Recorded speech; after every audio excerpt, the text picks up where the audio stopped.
You want Ronald Reagan to be president? Of course. You think he's got a real shot, then? You know, this is... I think that the man has great capabilities. I don't know whether he has a shot at it at all. But is it politically realistic to expect him to get anywhere against an incumbent president who has not been doing so badly in the... Sure, yeah, or nominated. Let's talk about the nomination. That's the first amount. Well, I think that he'll be a noticeable figure at the convention, let's say. You're not altogether uncomfortable with Gerald Ford, are you? Not at all. I just, his camp is what bothers me. I mean, he has no followers or no team. They're all manipulators. He makes a statement and they manipulate something around, and he has to vacillate and say that that's, that, you know, change his point of view. I feel sorry for him. I think he's a terrific guy, but I'd just like to see him change the whole setup, and I don't think that it will happen with Jerry Ford.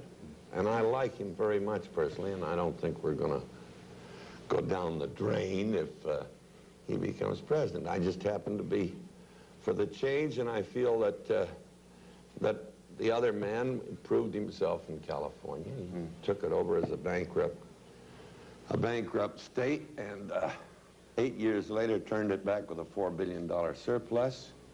He put men in charge of the damn bureaucracies that didn't want the jobs, rather than somebody that was trying to build up the bureaucracy to make themselves important. They gave him back the key to some of those offices and said, you don't need it. He just did a fine job. He came up with a law for the state where you could only tax the people up to 6% of the state income. And this was a voice from the wilderness, you know. But the liberals managed to aberrate that to where the people didn't realize what he was doing. He had emergency rules in where they could tax for a couple of years more than the 6%, but if they did it longer than that, it had to go back to the people.